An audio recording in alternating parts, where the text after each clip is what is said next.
Si vous y réfléchissez bien, la démocratie participative, c'est un paradoxe.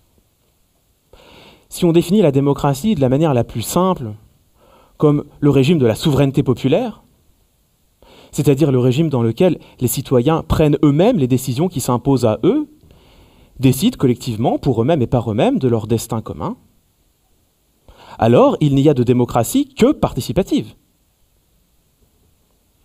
Et la démocratie participative devient un pléonasme, une expression redondante.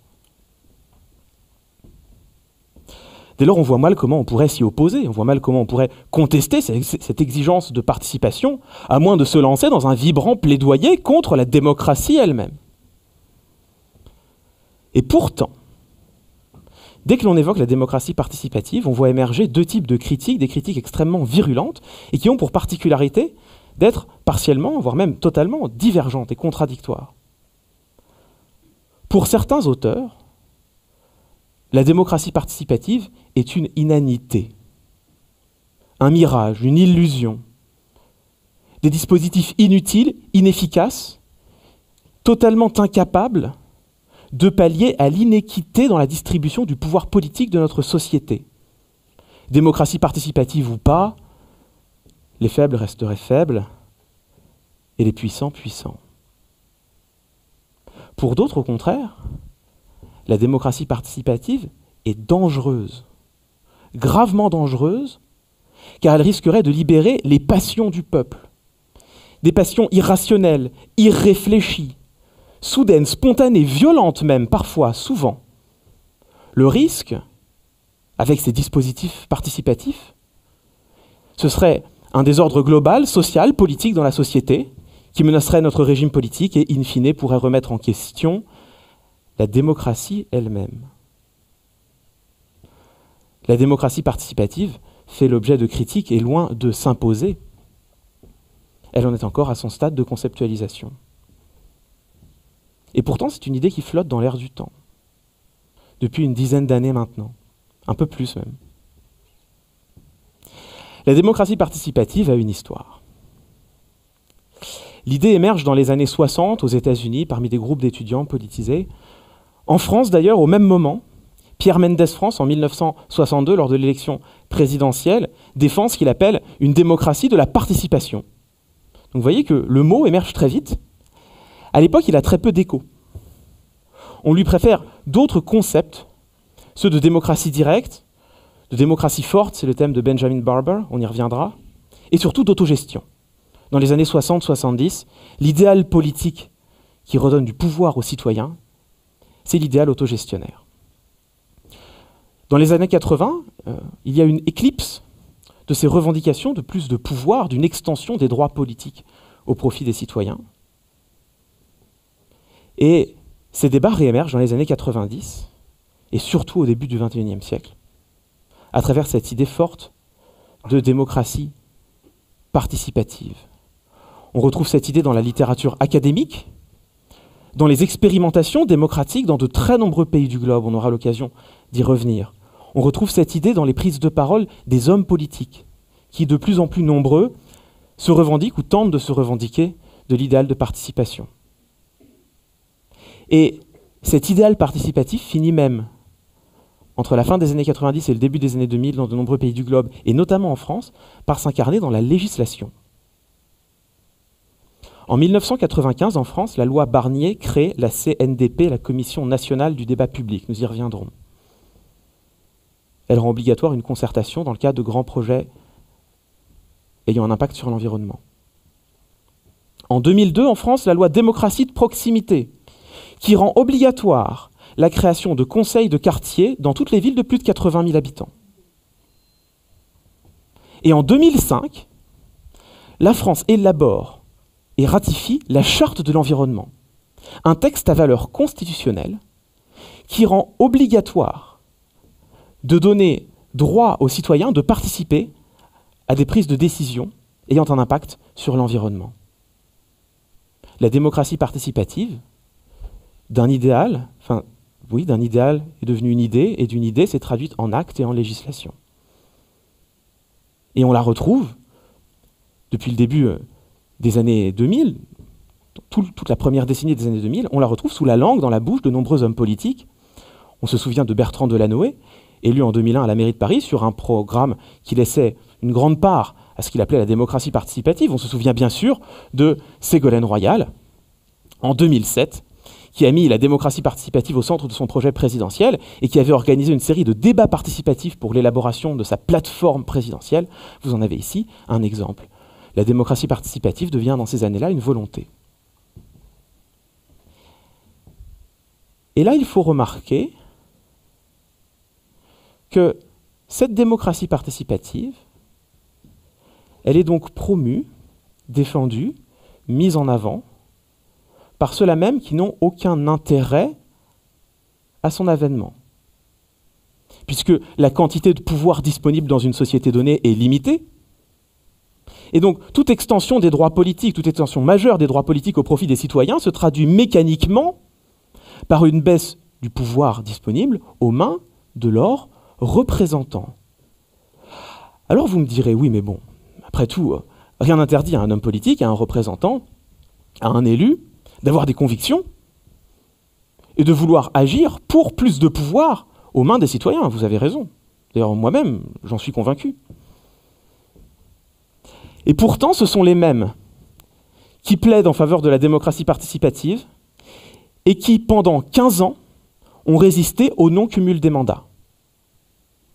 Il a fallu 15 ans pour imposer la limitation du cumul des mandats aux parlementaires. Alors là, comment comprendre? Voici des acteurs qui, au Parlement, luttent de toutes leurs forces pour éviter qu'on leur empêche de cumuler des mandats, c'est bien redistribuer un peu le pouvoir politique au sein de la société, et qui, de l'autre, la main sur le cœur, viennent défendre l'idéal de démocratie participative. N'y a-t-il pas un problème? Ne peut-on pas douter de leur sincérité? Et finalement, la participation, est-ce trop beau pour être vrai? Eh bien, c'est ce que nous allons voir ensemble ce matin. Et avant d'en venir aux dispositifs participatifs eux-mêmes, il est important de remonter aux racines du projet participatif. C'est ce que je vous propose de voir dans un premier temps.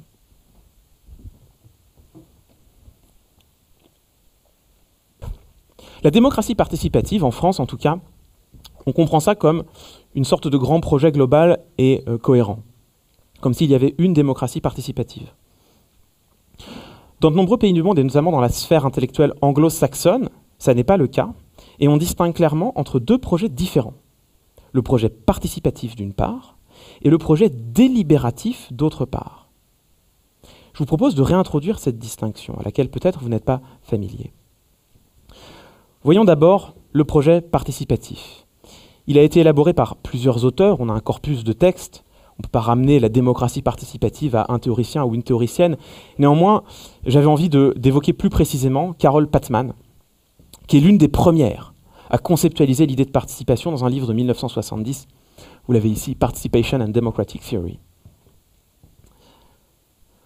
Pour Carol Patman, la démocratie participative est centrée sur l'objectif d'empowerment des citoyens.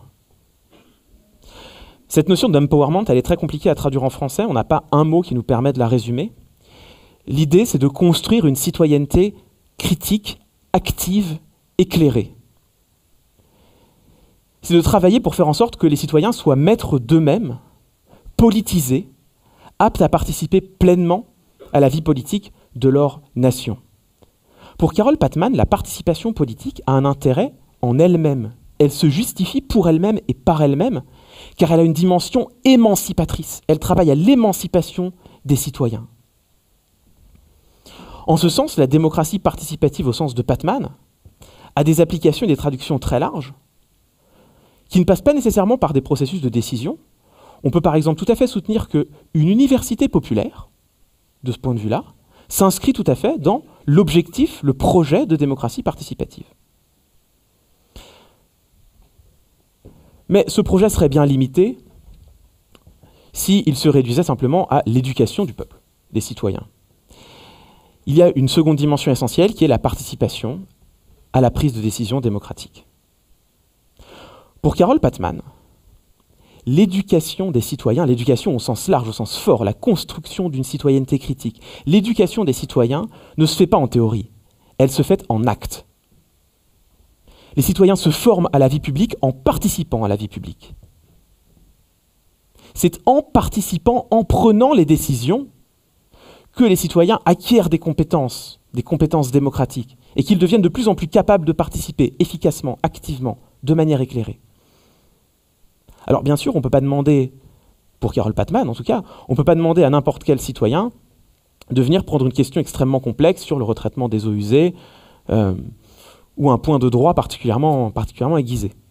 C'est pourquoi pour Patman, la participation doit se faire avant tout à l'échelle locale et à l'échelle professionnelle. Pour Carole Patman, la démocratie participative, ça n'est pas qu'un projet politique. C'est un projet plutôt politique au sens large, qui pénètre dans la sphère professionnelle. Et Carole Patman milite, on est dans le contexte intellectuel des années 70, milite pour des usines autogérées, collectivisées, dans lesquelles les citoyens, les ouvriers, prendraient les décisions collectivement. Ce faisant, pour Patman, on active le cercle vertueux de la participation. Participer à l'échelle locale, c'est facile, les décisions concernent tout le monde. Ce faisant, les citoyens acquièrent des compétences et acquièrent un goût pour la participation, qui peuvent leur permettre peut-être, dans un deuxième temps, de participer à une échelle un peu plus large, régionale. Et puis un jour, pourquoi pas, si la vertu de l'éducation et de la participation s'infiltre par capillarité dans toute la société, alors aller vers une participation à l'échelle nationale. Mais c'est dans un temps lointain. En ce sens, le projet de Patman se pense dans la perspective d'une transformation de la société. Dans un premier temps, la démocratie participative est tout à fait cohérente, elle peut coexister avec la représentation politique. Mais à terme, l'objectif, c'est bien, d'une part, la redistribution du pouvoir au sein de la société, et d'autre part, la redistribution des richesses entre les citoyens. Voilà ce projet tel qu'il est pensé, ce projet participatif. Il est très différent du projet délibératif qui lui s'impose plutôt à partir des années 90. Le penseur, alors la délibération c'est pareil, on a plusieurs penseurs, on peut penser à Gutmann et Thompson, Hannah Arendt quelque part qui est l'une des premières à travailler sur cette dimension-là, mais le penseur qu'il faut citer et qui en l'occurrence est assez cher à mon cœur, c'est Jürgen Habermas, philosophe allemand, notamment son livre majeur Droit et démocratie, 1992. La perspective d'Habermas, ça n'est pas l'empowerment des citoyens, ou pas directement. Habermas ne met pas la focale sur la construction d'une citoyenneté critique et éclairée. Ce qui intéresse Habermas, la question qui l'intéresse, c'est quelles sont les conditions de légitimité des décisions dans une démocratie. Qu'est-ce qui fait qu'une décision est légitime démocratiquement? Et Habermas nous explique qu'il faut repenser les conditions de légitimité de nos décisions démocratiques. Pour Habermas, une décision légitime, ça n'est pas seulement une décision qui a été approuvée par tous les citoyens, ce qui est le cas via l'élection. Pour Habermas, une décision légitime, c'est une décision qui a été délibérée par tous les citoyens. Et le mot « délibéré » est à prendre au sens le plus fort du terme. Non pas simplement laisser les citoyens discuter vaguement entre eux d'un projet de loi et puis finalement voter entre parlementaires sans prendre en acte, en considération l'issue de leur réflexion, pas du tout. La délibération, c'est une procédure de discussion exigeante, extensive, qui pour Habermas associe l'intégralité des individus concernés par la question posée, dans laquelle tous les points de vue s'expriment, tous les arguments circulent, toutes les informations sont mises en commun. Une procédure de discussion dans laquelle, par l'échange d'arguments, les positions se modifient, pour aboutir in fine à une décision qui sera plus proche de l'intérêt général. Vous le voyez, la focale pour Habermas, ce n'est pas la participation des décisions des citoyens, c'est bien la décision. La démocratie participative, de ce point de vue-là, doit mener à des décisions mieux informées, qui intègrent le point de vue de davantage de citoyens. Elle doit mener à des décisions plus consensuelles, puisque tous les points de vue auront été entendus, et s'ils ont bien été entendus, ils doivent avoir modifié la décision finale. Donc, des décisions mieux acceptées. Mieux acceptées par ceux qui ont vu leur point de vue entendu, et même mieux acceptées par ceux dont les arguments n'ont pas été retenus, puisqu'ils sauront qu'au moins, ils ont été entendus. et donc in fine des décisions plus légitimes. Vous le voyez ici, la focale est mise directement sur la prise de décision. Alors, ces deux concepts sont proches. On voit bien qu'ils entretiennent des points de convergence. On comprend bien que, pour Carole Patman, la participation des citoyens doit aller de pair avec une prise de décision, sinon elle n'a aucun poids, elle n'a aucun sens. Et cette prise de décision, elle se fait par quoi? Par une délibération. Donc on voit bien que dans la participation, on retrouve cet idéal délibératif. Et à l'inverse, même si Jürgen Habermas ne pense pas, et on va y revenir, même s'il ne pense pas l'empowerment des citoyens, néanmoins, il est important pour Habermas que tous les points de vue soient pris en acte, soient pris en compte lors de l'élaboration d'une décision, y compris ceux des citoyens les plus dominés, les plus défavorisés. Donc, ces théories s'interpénètrent. Mais néanmoins, par leurs focales différentes, elles continuent de diverger. Et nous verrons que les différents dispositifs participatifs tendent à mettre l'accent plutôt sur l'une ou l'autre de ces deux dimensions. C'est précisément à la question des dispositifs participatifs qu'il nous faut venir désormais.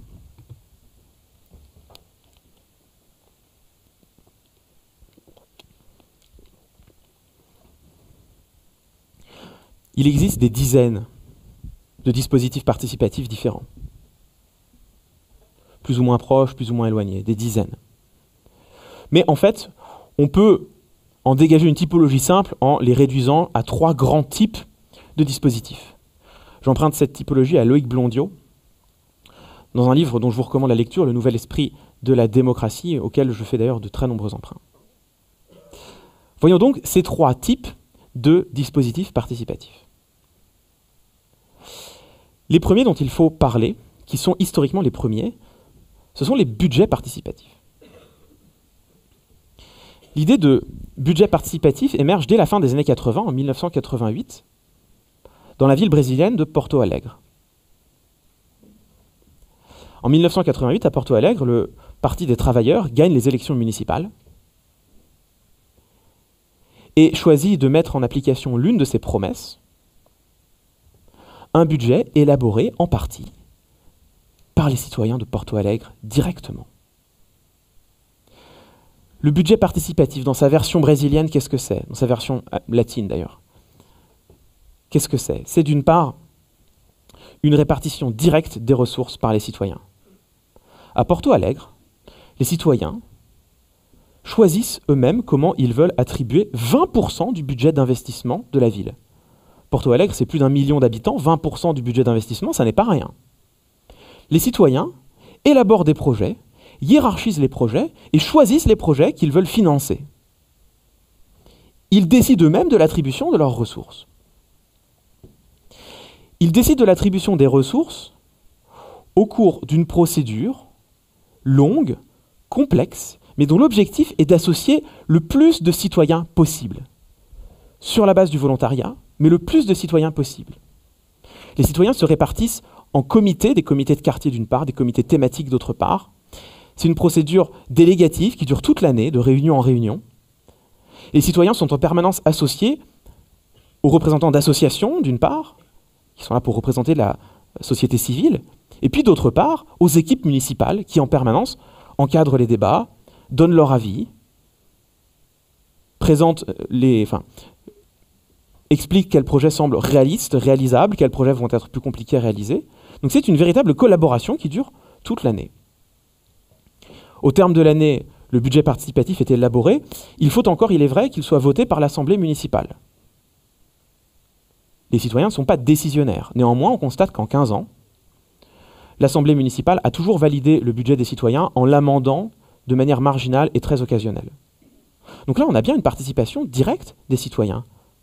Alors vous allez me dire combien d'entre eux, alors c'est là que le bas blesse, entre 1 et 1,5% des habitants de Porto Alegre participent chaque année. C'est peu, certes.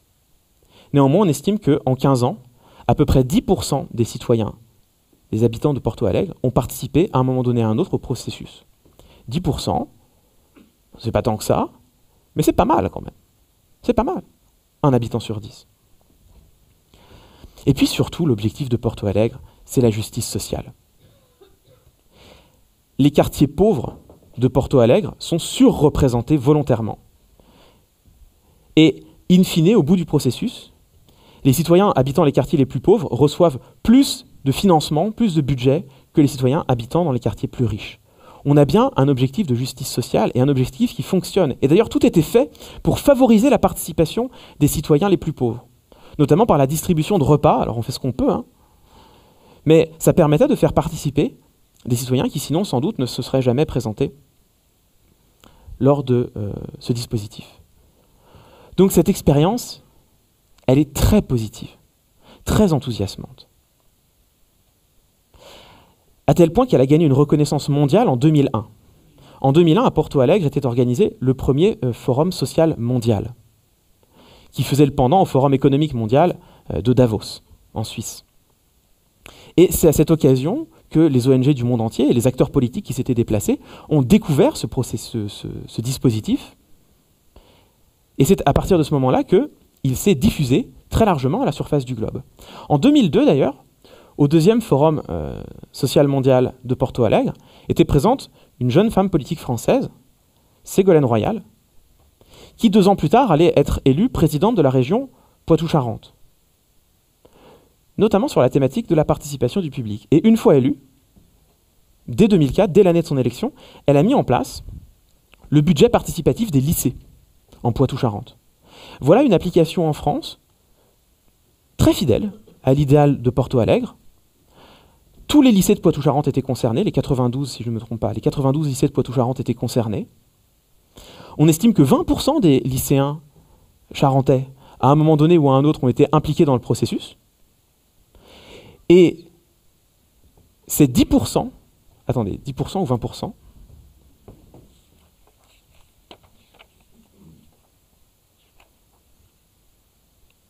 oui, c'est 10% du budget d'investissement des lycées de la région qui était mis en discussion. Ça représente 10 millions d'euros à peu près. 10% du budget d'investissement qui était mis en discussion et qui était attribué par les lycéens d'une part, les enseignants et les équipes encadrantes. Donc voilà une belle application du budget participatif en France. En ce moment même, il ne vous aura sans doute pas échappé que nous sommes en plein processus parisien d'élaboration du budget participatif de Paris. J'aurai sans doute l'occasion d'y revenir.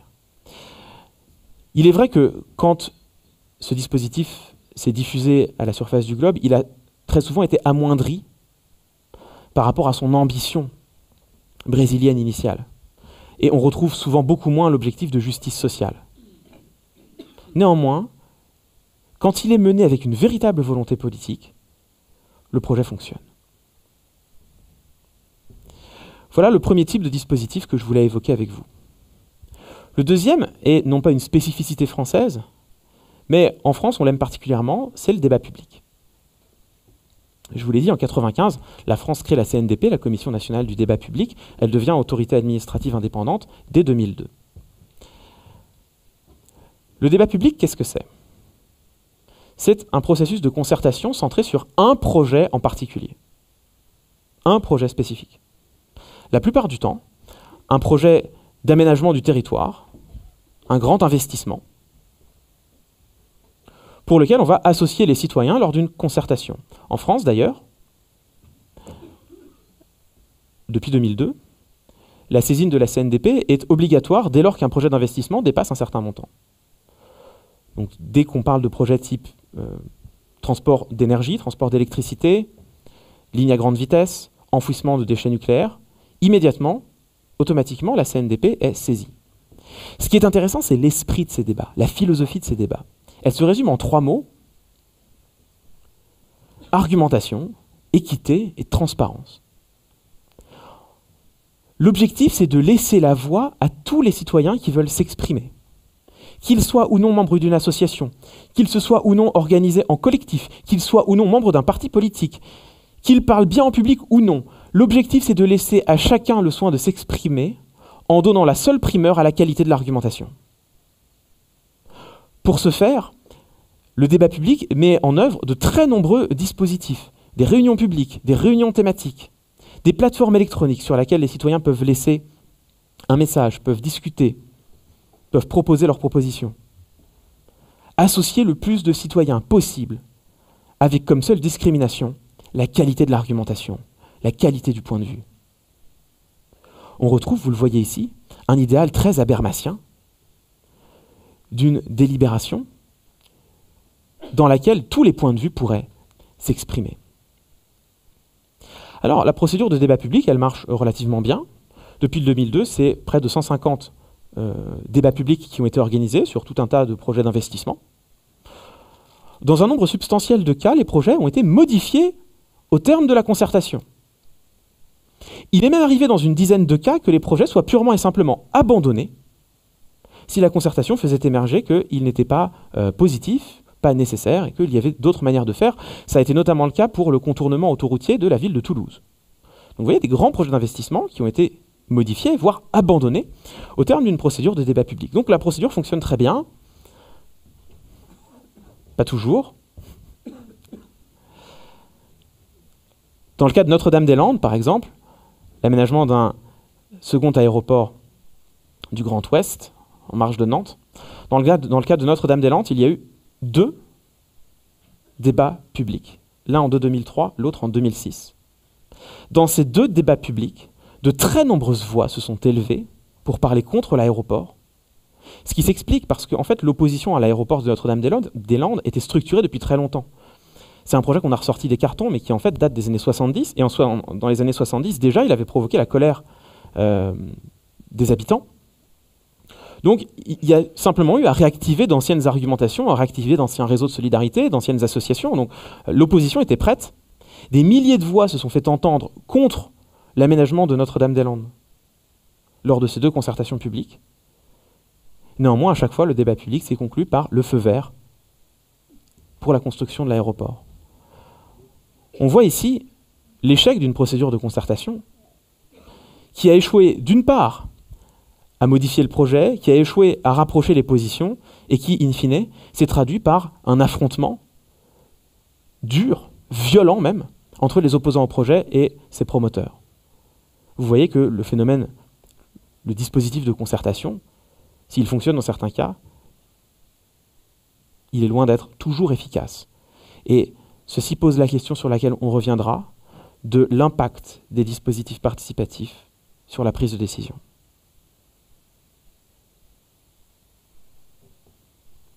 Mais avant cela, il nous reste un 3e type de dispositif à examiner, c'est celui qu'on connaît le moins en France. C'est le jury de citoyens.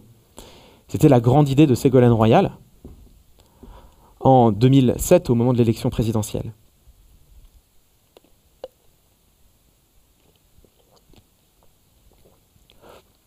L'originalité du jury de citoyens, c'est qu'il repose à peu près sur la même organisation que les jurys criminels. C'est-à-dire sur un petit groupe de citoyens entre 15 et 20 qui vont être tirés au sort. Et voilà les procédures participatives qui s'interpénètrent avec cet idéal dont nous parlions lors de la dernière conférence, cet idéal du tirage au sort, qui permet à chacun d'avoir la même chance d'être désigné et donc d'avoir la même chance de participer à l'élaboration des décisions. Un petit groupe de citoyens, donc, 15 à 20, tirés au sort, là encore, pour évaluer, discuter d'un projet précis. En l'occurrence, c'est beaucoup moins des projets d'investissement et d'aménagement que des grandes controverses socio-techniques. Les nanotechnologies, les OGM, l'enfouissement des déchets nucléaires. Toutes ces questions-là ont été traitées dans des jurys citoyens dans de nombreux pays du monde. Donc un petit groupe de citoyens tirés au sort qui vont confronter leur savoir profane au savoir des experts. Et c'est l'originalité de ces procédures. Un jury citoyen, ça s'étale sur plusieurs week-ends, plusieurs semaines. Typiquement, c'est généralement des réunions qui ont lieu un week-end sur 2, pendant 1 mois, 2 mois, 3 mois, parfois plus. Lors de certaines de ces réunions, les citoyens délibèrent entre eux, débattent. L'objectif, c'est de parvenir à un avis unanime, si possible. Mais dans la grande majorité de ces réunions, les citoyens auditionnent des experts et des élus. Alors, ce que l'on pourrait croire, c'est que les citoyens sont complètement dépendants des avis qui leur sont fournis. Ce qui est vrai, c'est qu'il est très important d'avoir une autorité indépendante qui organise le débat public et qui va faire la sélection a priori de quels experts seront auditionnés. Mais Si cette condition est réunie, et si le jury citoyen délibère sur un temps suffisamment long, on observe que la confrontation entre un savoir profane et un savoir expert fonctionne remarquablement bien. Dans bien des cas, au bout de quelques mois, les experts auditionnés sont contestés, discutés, chahutés parfois, par des citoyens qui finissent au bout du compte par être autant experts qu'eux de la question examinée.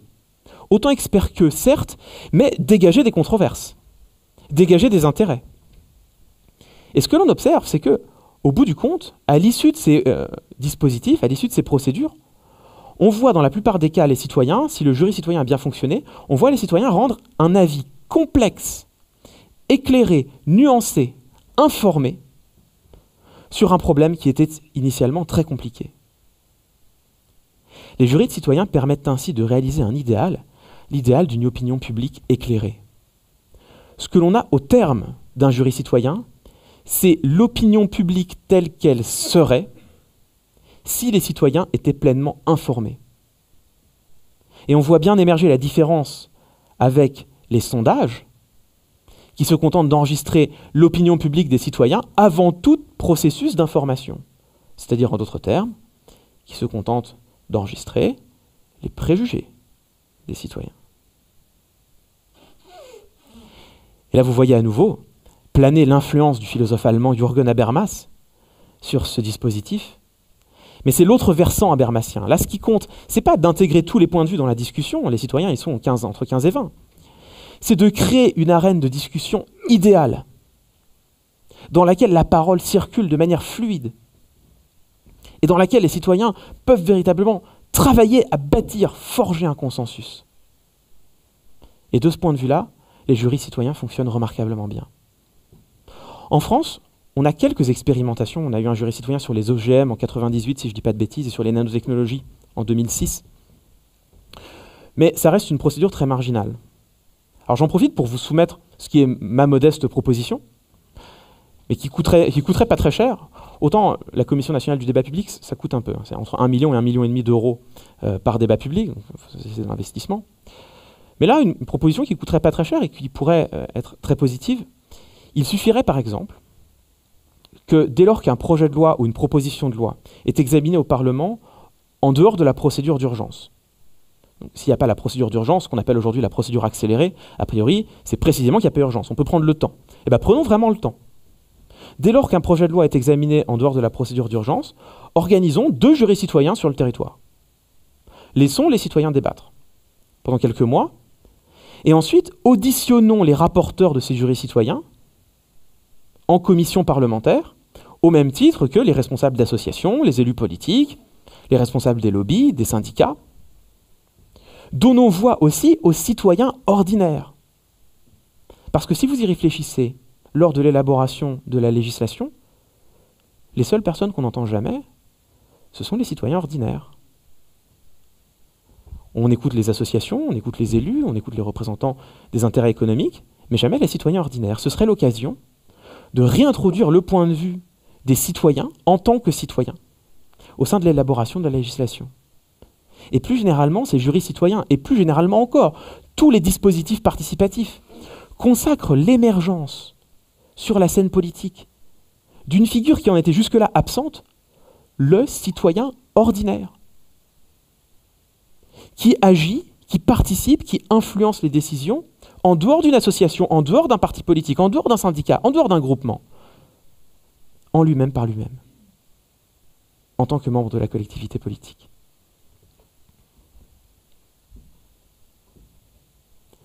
Entre ces 3 types de dispositifs, une infinité d'hybridations est possible, je vous l'ai dit. Mais la plupart du temps, on retrouve plus ou moins ces 3 composantes dans les uns et les autres des dispositifs expérimentés. Bon, donc la démocratie participative, c'est formidable. On sait comment faire, on a les dispositifs, ça marche, on a les expériences, le citoyen peut participer, c'est fantastique. Allons-y. Sauf qu'il faut un peu parler des limites au dispositif participatif. Ces limites, elles sont de 2 ordres, et elles sont tellement importantes qu'elles menacent gravement le projet participatif dans son ensemble. Première limite. Dans l'ensemble, les dispositifs participatifs ont un impact très faible sur la prise de décision. Ça ne vous aura pas échappé que l'immense majorité des dispositifs participatifs dont nous avons parlé jusqu'à présent ont une implication, une implantation locale. Et voilà la première limite. La démocratie participative se résume bien souvent à de la démocratie de proximité. L'exemple phare, ce sont les conseils de quartier. Alors les conseils de quartier, c'est très bien, hein. Participer à la vie locale des citoyens, laisser les citoyens débattre ensemble des questions qui les touchent directement, au plus proche du terrain, c'est très bien. Mais quel impact finalement sur la vie politique quand ce dont vous discutez, c'est l'installation d'une nouvelle table de ping-pong dans un square, la réfection des bancs et des abribus, comment lutter efficacement pour la propreté du quartier? Ce sont des débats importants, hein. On voit que, par exemple, décider de la forme qu'ont les bancs publics est une question qui est directement liée aux politiques de prise en charge des sans-abri. Selon la forme de votre banc public, vous pouvez à la fois avoir une politique de prise en charge des sans-abri qui est accueillante. Il y a des bancs publics qui ont été élaborés pour permettre aux sans-abri d'y dormir la nuit, ou au contraire, vous vous débrouillez pour faire des formes un peu bizarres qui font que vous êtes sûr que les SDF ils seront par terre, mais pas sur vos bancs. Bon, on voit bien que... alors en l'occurrence, ça c'est une décision qui précisément n'est pas prise en conseil de quartier d'ailleurs. Mais tout ça pour vous dire que même discuter de la propreté des rues, c'est des questions qui sont des questions importantes et qui permettent une politisation des citoyens, c'est vrai. Mais bien souvent, la décision, si elle est importante, ne se prend pas en conseil de quartier. Elle se prend à l'échelle municipale, à l'échelle intercommunale et même souvent à l'échelle régionale, voire nationale. Donc on voit bien là qu'on veut bien faire participer les citoyens, on veut bien qu'ils donnent leur avis, même qu'ils aient une petite influence, dès lors que les questions sont toutes petites. Il y a même une dérive possible de cela. Et on voit ça dans les pays anglo-saxons, en Angleterre notamment, où les conseils de quartier, les jurys citoyens, pas les jurys citoyens, les conseils de quartier, sont utilisés d'un point de vue managérial. Non pas du tout pour faire de l'empowerment, pour donner plus de pouvoir aux citoyens, pour construire une citoyenneté critique et éclairée, mais en s'adressant directement aux utilisateurs d'un service public, auquel on va demander qu'est-ce que vous voulez finalement. Quelle différence entre ceci et l'enquête de satisfaction organisée par Ferrero Rocher, par Ferrero pour faire des boîtes de chocolat qui sont mieux acceptées? Donc vous voyez que le potentiel d'émancipation des citoyens est limité par cette échelle locale. Mais ce n'est pas ce qu'il y a de pire. Ce qu'il y a de pire, c'est que, évidemment, l'immense majorité de ces dispositifs sont purement consultatifs. Il y a différentes manières de faire de la consultation. L'exemple de Porto Alegre est un excellent exemple. Le budget participatif des citoyens est un budget consultatif. Mais l'équipe municipale joue le jeu et s'engage à respecter, du moins dans l'immense majorité, la volonté des citoyens. Mais dans la majorité des cas, si l'avis va dans le sens de ce que voulait le promoteur du projet, l'avis est écouté. Si l'avis ne va pas dans le sens de ce que voulait le promoteur du projet, bon, voilà, on a consulté les citoyens se sont exprimés, c'est très bien. Maintenant, on va faire notre projet. Bon, il y a différentes manières de faire. Vous avez un cas de grande déception, mais qui est en train d'être corrigé, qui est intéressant, c'est le budget participatif de la ville de Paris. Vous savez que le premier budget participatif parisien a été voté à la fin de l'année dernière, à la fin de 2014, pour 2015. En fait, Anne Hidalgo a dit à grand bruit qu'elle donnait les clés du budget aux Parisiens. Alors que si vous regardez la procédure, qu'est-ce que c'est? On a présenté aux Parisiens 15 projets et on leur a dit « Allez-y, vous avez 20 millions d'euros, choisissez les projets qui vous plaisent ». In fine, sur les 15 projets, 9 ont été sélectionnés. Alors oui, là, c'est intéressant, hein, les citoyens étaient décisionnaires. Leur vote a été purement respecté. Mais quelle est l'ampleur de la décision si vous présentez 15 projets qui vous satisfont en disant aux citoyens « Allez-y, faites le dernier prix. Faites le dernier tri. » Le dernier prix aussi, d'ailleurs. Quelle est l'ampleur de la décision? Finalement, quelle que soit la décision prise, ça satisfaisait la mairie de Paris. Alors, en ce moment, le budget tel qu'il est mené en ce moment est beaucoup plus ambitieux, puisque les citoyens peuvent proposer leurs projets sur une plateforme en ligne. Je crois que les propositions sont encore ouvertes pour quelques jours, d'ailleurs, hein, pour ceux qui ont envie. Pour l'instant, plusieurs milliers de projets ont déjà été soumis, discutés, amendés en ligne par les citoyens eux-mêmes, par les habitants. Donc, quelque chose de plus grande ampleur. Reste que les services de la mairie de Paris se réservent le droit de mesurer la faisabilité des différents projets. Donc on a encore une boîte noire dans laquelle les citoyens n'interviennent pas. Alors, qui peut aboutir sur le meilleur comme le pire. Le meilleur serait d'évaluer stricto sensu seulement la faisabilité et puis de laisser les citoyens décider in fine. Le pire serait de se servir du prétexte de faisabilité pour sélectionner, encore une fois, a priori, un petit lot de projets qui seront appliqués à la fin. Réponse de tout ceci, hein, à l'automne prochain. Mais il y a un autre cas dont je voulais vous parler ici, qui est à la fois l'un des cas les plus enthousiasmants que l'on a pu constater ces dernières années, et qui, hélas, est aussi l'un des plus tristes. C'est le cas de l'Assemblée constituante islandaise. En 2008, la crise financière a frappé l'Islande de plein fouet. 3 des principales banques islandaises ont fait faillite. Et le pays s'est retrouvé soumis à des exigences extrêmement dures de la part du FMI. Ça a mené à ce qu'on a appelé la révolution des casseroles. Une révolution pacifique islandaise dont on a fort peu entendu parler finalement, en France. Les Islandais, alors l'Islande c'est 320 000 habitants, c'est l'équivalent de la ville de Nice. Hein.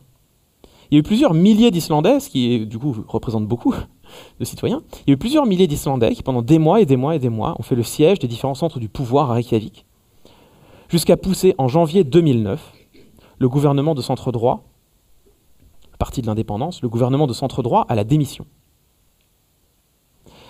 Derrière est élue une coalition de gauche sur une promesse: organiser la réunion d'une assemblée constituante pour changer les règles du jeu politique dans son ensemble. Cette assemblée constituante a bien été élue. Le principe de l'élection était intéressant. Les parlementaires ne pouvaient pas se présenter. 520, pour se présenter, il suffisait d'avoir le parrainage de 30 citoyens. 30 citoyens, encore une fois, ils sont 320 000, donc 30 citoyens, c'est quand même pas rien. Mais le parrainage de 30 citoyens suffisait pour se présenter. 523 personnes, des citoyens de la société civile, comme vous, comme moi, des citoyens ordinaires, se présentent. 25 sont élus pour rédiger une nouvelle constitution. Alors certes, quand vous regardez quels sont ces 25 citoyens, ils appartiennent dans leur immense majorité aux professions intellectuelles supérieures. Des profs de fac, des avocats, des médecins, des réalisateurs, des journalistes, des directeurs de musées, un étudiant en sciences politiques, un paysan. Mais néanmoins, ce sont des citoyens. Et oui. Leurs travaux durent 2 ans. Ils finissent par tomber d'accord sur un texte. Un texte qui est salué par de nombreux observateurs internationaux comme une excellente constitution. Et vous voyez encore une fois, comment est-ce que ces dispositifs fonctionnent? En l'occurrence, il y avait une armée de profs de droit, donc heureusement que ça fonctionne. Mais néanmoins, ça fonctionne. Octobre 2012, le projet de constitution est soumis au référendum des Islandais. Un taux de participation décevant. 30%, si je ne me trompe pas. Mais les Islandais ratifient massivement, votent massivement pour leur nouvelle constitution. Il ne reste plus désormais qu'un vote du Parlement pour acter le vote, la décision des Islandais. Ce vote n'a jamais eu lieu. Les députés ont laissé traîner, et traîner encore, et traîner toujours, jusqu'aux élections générales d'avril 2013. Les élections générales remportées par une coalition de droite, Parti de l'Indépendance, Parti du Progrès, opposée à l'idée que des citoyens puissent élaborer une constitution, et qui donc ont suspendu concrètement, sine die, ont suspendu la ratification de cette nouvelle constitution. Et là, vous trouvez quelque chose de très important, quelque chose que le philosophe français Jacques Rancière appelait la haine de la démocratie, et que l'on examinait ensemble lors de la précédente conférence. Les gouvernants politiques se défient du peuple et voient d'un très mauvais œil que les citoyens entendent participer directement, immédiatement, sans médiation, sur la scène politique.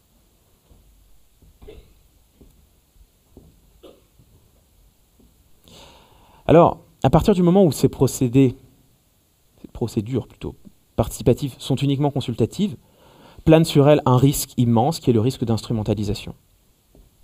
Que finalement, et c'est hélas le cas dans la plupart des situations, que finalement ces dispositifs participatifs ne deviennent plus que des coups de communication aux mains des élus. Et revoilà nos fameux débats participatifs de Ségolène Royal en 2007, qui n'ont eu absolument aucun impact sur la plateforme qu'elle a présentée quelques semaines plus tard. Voilà les conseils de quartier parisiens de 2001. Bertrand Delanoë, qui a fait campagne sur le thème de la démocratie participative, qui effectivement a fondé des conseils de quartier dans tous les arrondissements parisiens, mais des conseils de quartier qui en fait n'ont eu quasiment aucun impact sur les décisions prises. Ils ont eu même moins d'impact que ceux qui avaient été fondés après 1995, quand les premiers arrondissements parisiens, notamment le 20e, sont remportés par les socialistes. Le risque, c'est bien de voir la participation devenir un coup de communication dont se saisissent les élus, beaucoup plus que des procédures dans lesquelles les citoyens peuvent s'épanouir et faire valoir leur point de vue.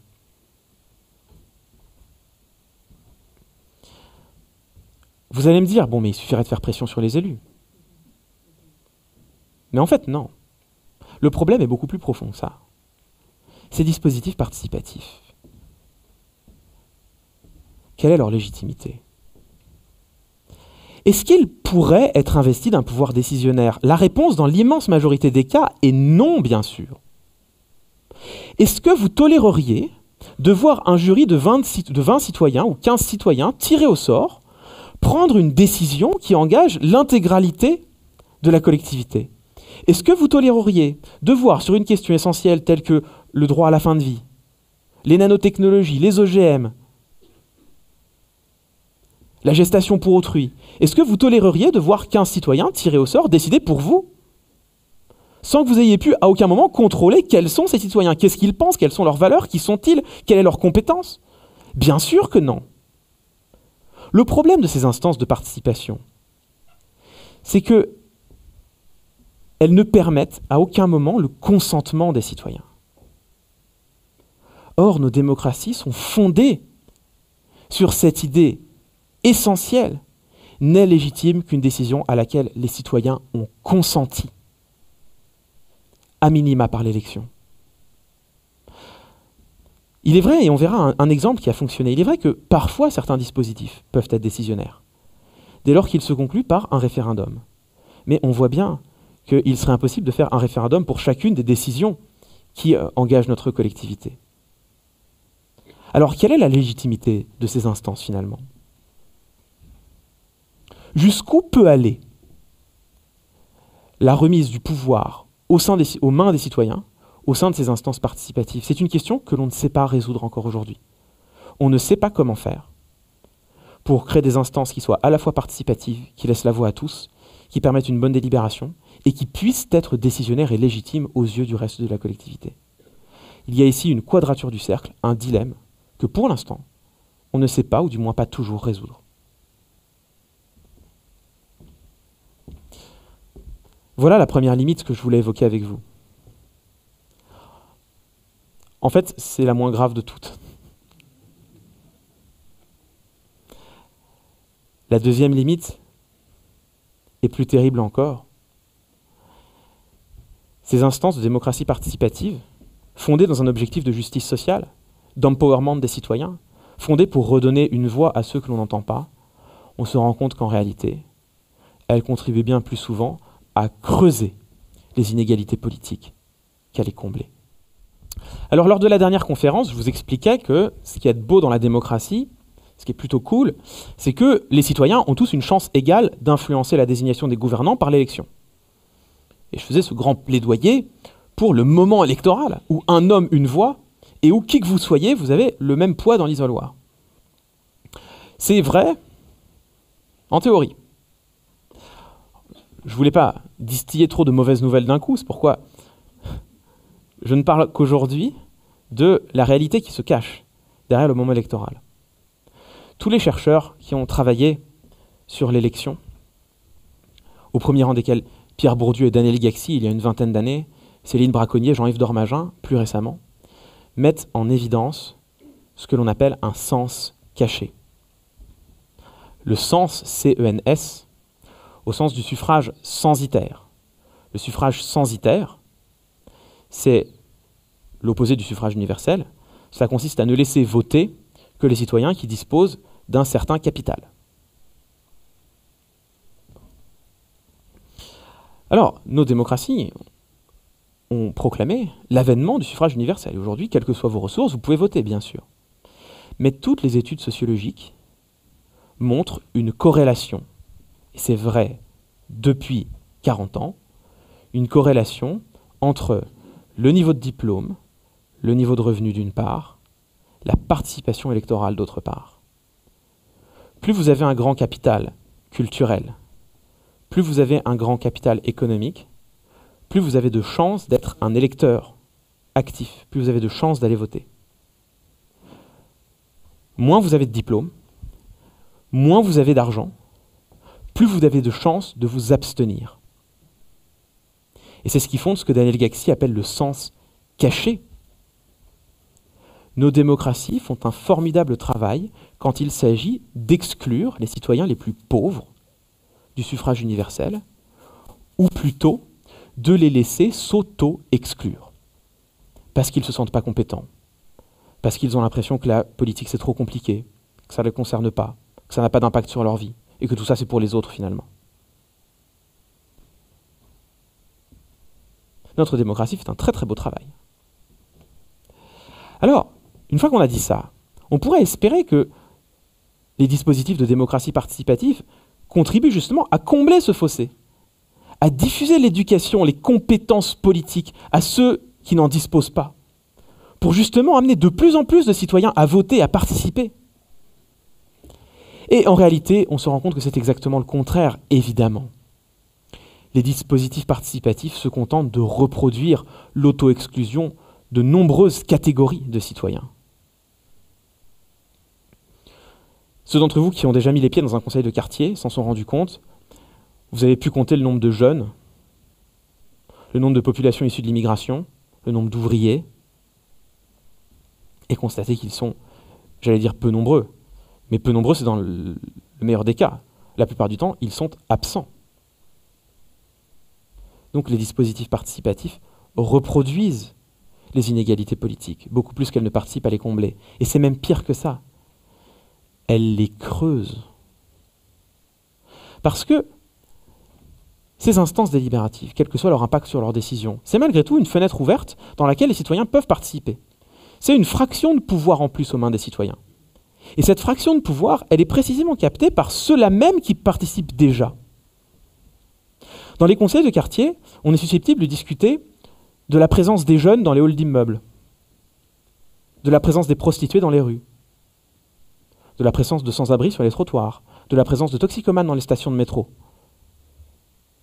Et on discute de cela sans que les jeunes, les prostituées, les sans-abri et les toxicomanes soient présents. Voilà comment, à nouveau, creuser les inégalités politiques, en dessaisissant encore un peu plus de la décision ceux qui s'en sont déjà auto-exclus. Et là, ici, on a quelque chose qu'on ne sait pas résoudre. Il y a bien sûr la possibilité de tirer au sort. Alors, on pourrait, comme on le fait pour les jurys criminels, on pourrait décider que si vous êtes tiré au sort pour un jury citoyen, vous êtes obligé de venir. Obligé de venir. Et bien sûr, on vous dédommage. Enfin, plutôt, on dédommage votre employeur. On pourrait faire ça. En fait, on fait déjà l'inverse, qu'on peut faire aisément. Quand on tire au sort des citoyens pour un jury citoyen, on les paye pour leur présence. C'est l'inverse, mais ça revient au même. Qu'est-ce qu'on constate? On constate que quand vous ne payez pas les participants, les jeunes, les immigrés ne viennent pas. Ce que je vais appeler les populations dominées. Les populations dominées ne viennent pas. Et quand vous les dédommagez, là, elles viennent, mais la plupart du temps, elles participent très peu lors des débats. Et ce sont des citoyens silencieux qui finissent par se prostrer sur leur chaise et laisser les autres parler.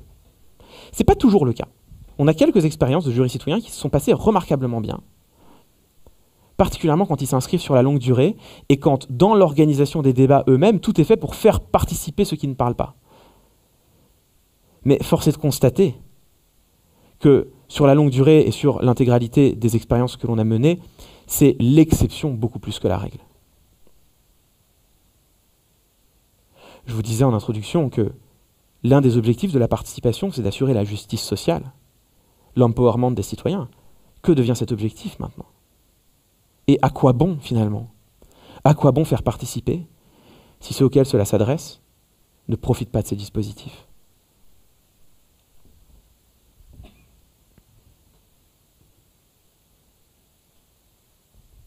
Et puis enfin, il y a une dernière objection qui s'assoit sur toutes les précédentes.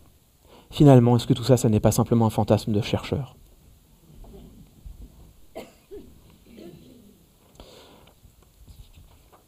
J'évoquais le mois dernier une étude que j'aimerais reciter aujourd'hui. C'est celle de John Hibbing et Elizabeth Sayce-Morse, 2002, dans un livre qui s'appelle Stealth Democracy, la démocratie furtive. Ces deux chercheurs américains ont mené une grande consultation, par sondage principalement, mais aussi par entretien, une grande consultation auprès des électeurs américains, des citoyens américains, pour savoir qu'est-ce qu'ils veulent dans une démocratie, qu'est-ce que c'est pour eux une démocratie qui fonctionne bien ou qui fonctionne mieux. Et ce dont on s'est rendu compte, c'est que les citoyens n'ont pas de demande de participation. Ce n'est pas leur problème, eux ils ne veulent pas participer plus. Ils se satisfont très bien de l'idée que quelques-uns gouvernent et que eux décident simplement qui va gouverner. Ce qu'ils veulent, c'est que ceux qui gouvernent efficacement, obtiennent des résultats et le fassent de manière probe. Qu'ils soient honnêtes. Ça oui, les citoyens, ça les concerne beaucoup. Mais eux, ils n'ont pas forcément envie de beaucoup participer. Alors finalement, est-ce que tout ça, c'est pas un fantasme de chercheurs? Parce que finalement, les chercheurs spécialistes de la participation, ils sont analystes des dispositifs. Mais ils sont aussi consultants la plupart du temps quand il s'agit de mener un dispositif. Très souvent, ils sont animateurs des débats. Très souvent, ils sont militants de la démocratie participative. Et c'est même pire que ça. Certains sont des businessmen de la participation. Vous avez certains chercheurs qui ont inventé des procédés, qui les ont brevetés et qui maintenant les vendent, remarquablement bien d'ailleurs, à l'échelle du monde. Alors où est la place des citoyens dans tout ça? Est-ce que la démocratie participative, c'est pas simplement un idéal élaboré dans l'esprit de quelques chercheurs dont les citoyens ne veulent pas?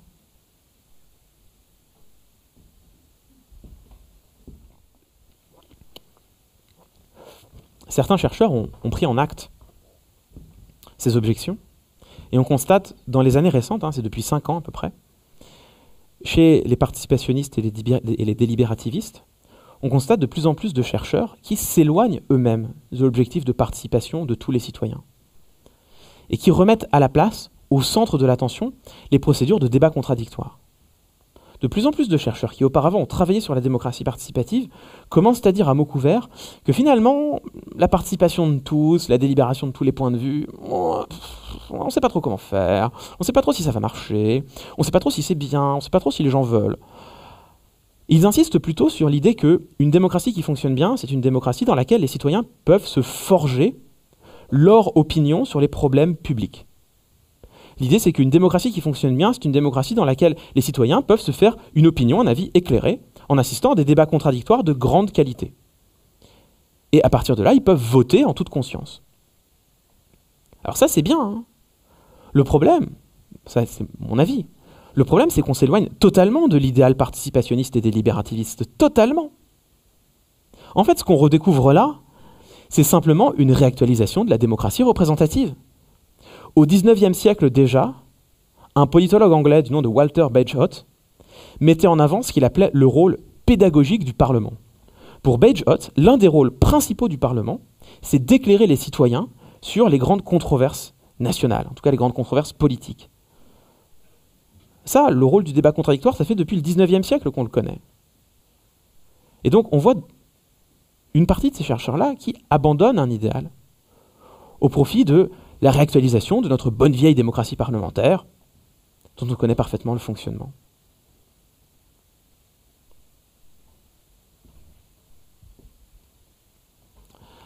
Alors vous voyez, la démocratie participative, elle aussi, finalement, entre espoir et désillusion. Il y a de très bonnes raisons de croire que tout ceci ne fonctionne pas, ou du moins pas suffisamment bien, ou du moins pas suffisamment bien, suffisamment souvent, et qu'on ne sait pas trop comment faire pour généraliser ces expériences. Mais je vais choisir une conclusion un peu plus optimiste. En vous montrant qu'il y a quelques raisons d'espérer précisément. La première, c'est que on a vu au cours des 15 dernières années des expérimentations très ambitieuses et parfois très réussies être mises en avant. Alors on a parlé de Porto Alegre. Porto Alegre, c'est bien la réalisation de l'idéal de Patman, de justice sociale, de redistribution autant du pouvoir que des richesses. Porto Alegre, ça a marché remarquablement bien, jusqu'en 2004, où la municipalité a changé et où le budget participatif a été progressivement vidé de son contenu. Mais pendant 15 ans, le budget participatif de Porto Alegre a fonctionné remarquablement bien. Il y a un autre cas dont j'avais envie de vous parler, c'est l'Assemblée constituante de Colombie-Britannique. La Colombie-Britannique, c'est une province du Canada, dont le mode de scrutin fonctionnait relativement mal. Un mode de scrutin majoritaire à un tour, donc qui écrase complètement les minorités. Et il arrivait fréquemment qu'avec à peine plus de 50% des voix, certains partis aient plus de 80% des sièges. Donc une très forte disproportion qui est la conséquence mécanique d'un scrutin majoritaire à un tour. Après une élection qui s'est passée très mal, le Parlement de Colombie-Britannique décide de réformer son mode de scrutin et de confier cette réforme aux citoyens eux-mêmes. L'Assemblée constituante de Colombie-Britannique, en 2004, va être tirée au sort. Alors un tirage au sort soft, un peu plus de 1000 citoyens ont été tirés au sort et ils avaient ensuite la possibilité d'accepter ou de refuser. Ce qui fait que dans l'Assemblée constituante, on trouve une surreprésentation des catégories que l'on est déjà habitué à voir participer tout le temps en politique. Donc vous voyez, là on a ici une nuance, une limite qui ne trouve pas de solution. Mais pendant 11 mois, les travaux vont être denses, très exigeants. De nombreux chercheurs en droit et en sciences politiques vont être auditionnés par des citoyens qui deviennent de plus en plus compétents, qui finissent même par les contester, parfois de manière assez virulente. Et en 2005, l'Assemblée constituante rend son avis et propose une réforme du mode de scrutin. Avec d'ailleurs un mode de scrutin très complexe. Voix unique transférable, très complexe, mais qui semblait aux citoyens de Colombie-Britannique apte à assurer d'une part une majorité stable et d'autre part la représentation des minorités. Ce projet, le Parlement s'était totalement dessaisi de sa validation. Il a donc été soumis aux citoyens par référendum. La campagne a été une campagne très vive, où les membres de l'Assemblée constituante se sont impliqués bénévolement parce qu'ils avaient à cœur de promouvoir leur projet, d'expliquer son intérêt. De très nombreuses réunions publiques ont été tenues, bénévolement, simplement pour que la volonté de l'Assemblée constituante soit respectée. Le référendum a eu lieu. 58% des citoyens de Colombie-Britannique ont voté pour le projet de loi proposé par leurs concitoyens constituants. Pas assez, hélas. Pas assez, hélas, parce que le Parlement avait pris soin de fixer un seuil de majorité qualifiée à 60%, c'est-à-dire qu'il fallait 60% des suffrages pour que le mode de scrutin soit accepté. Hélas. Mais à la limite, peu importe. Là, on a l'exemple d'une procédure qui a marché d'un bout à l'autre, remarquablement bien, et qui aurait pu se terminer par l'adoption du mode de scrutin. C'est pas généralisable, encore une fois. On voit que pour la Colombie-Britannique, comme pour ce qui s'est passé en Islande, la condition, c'est des assemblées constituantes. Mais on ne peut pas gouverner par assemblée constituante. Donc ça ne résout pas la question de la prise de décision au quotidien dans une démocratie. Néanmoins, on a là des expérimentations très enthousiasmantes qui, conjuguées aux différents budgets participatifs qui, ici et là, à la surface du monde, fonctionnent bien, donnent une raison d'espérer à une généralisation de ces dispositifs. C'est le premier point. Le deuxième point sur lequel, je crois, les chercheurs en démocratie participative, les participationnistes n'insistent pas assez, c'est l'importance de la médiatisation. Il y a ici, je crois, un enjeu, un chantier pour les années futures, de travailler sur la médiatisation des dispositifs participatifs. On s'est rendu compte que, la plupart du temps, quand un dispositif participatif était très médiatisé, très visible, et qu'on faisait un véritable effort pour intéresser les citoyens, alors ils participent. Et ça a été le cas à Porto Alegre, où on a réussi à faire participer des citoyens dominés, défavorisés, que l'on n'aurait jamais vus sinon dans cette enceinte. A l'inverse, quand un dispositif participatif est invisible, quand on ne communique pas dessus, les citoyens s'en désintéressent. À travers la médiatisation, on a peut-être l'opportunité d'aller chercher ces citoyens dominés que l'on aimerait tant voir dans ces enceintes. Et il y a même quelque chose de plus encore. Si on médiatise non seulement un dispositif participatif, mais aussi son résultat, alors il a le potentiel de lier beaucoup plus efficacement le pouvoir politique. C'est facile pour le pouvoir politique d'ignorer l'avis des citoyens si personne n'en a connaissance. Si tout le monde connaît l'avis des citoyens, c'est plus compliqué. Ça demande à minima un effort d'argumentation supplémentaire, de justification supplémentaire. Par la médiatisation, on peut contribuer, ce n'est pas la formule magique, mais on peut contribuer néanmoins, je crois, à améliorer la participation des citoyens défavorisés d'une part, et la capacité des avis à lier un minimum le pouvoir politique. Voici un chantier qui est devant nous, sur lequel il faut réfléchir. Le troisième point qui est important, c'est ce que Jon Elster, politologue américain, appelle la force civilisatrice de l'hypocrisie. Je vous disais que de nombreux dispositifs sont instrumentalisés par les dirigeants politiques, comme des coups de communication, c'est vrai. Mais même ainsi, on ne peut jamais contrôler, verrouiller totalement un dispositif participatif. C'est toujours une porte ouverte. C'est toujours un espace ouvert à l'expression des citoyens. Et une fois que l'espace est ouvert, on ne sait jamais exactement ce qui va en ressortir. On ne sait jamais exactement comment ça va se passer. Il y a toujours un risque que les citoyens s'en emparent et que le dispositif échappe aux dirigeants. Et à minima, même si ce n'est pas le cas, on aura ouvert un espace d'expression, un espace de politisation, un espace où les citoyens peuvent se sentir davantage acteurs de leur propre vie en commun. Et ce faisant, peuvent activer la boucle vertueuse de participation dont on parlait tout à l'heure, via Carol Patman. C'est ce que Elster appelle la force civilisatrice de l'hypocrisie. Il faut prendre au sérieux les dispositifs participatifs. Des coups de communication, soit ainsi soit-il, utilisons-les pour ouvrir des espaces qui sont toujours susceptibles d'échapper à ceux qui les ont ouverts. Et puis, surtout, la multiplication de dispositifs participatifs ouvre vers ce que l'on appelle l'impératif de la participation. La participation politique, au fond, c'est l'extension des droits politiques aux citoyens. L'ouverture pour les citoyens de droits politiques nouveaux. L'extension des droits, c'est une boîte de Pandore. Une fois que l'idée est lancée, une fois que l'idée est sortie, on ne peut pas la remettre dans la boîte. Elle flotte. Alors ça prend le temps qu'il faut. Parfois c'est très long. Parfois c'est très dur. Ça demande beaucoup de réflexion. Des luttes, parfois violentes. Est-ce que la démocratie participative est un conte de fées ? Bien sûr qu'elle l'est. Mais la démocratie représentative l'était tout autant en plein milieu du XVIIIe siècle. Il aura fallu des révolutions, des revendications pour consacrer son avènement.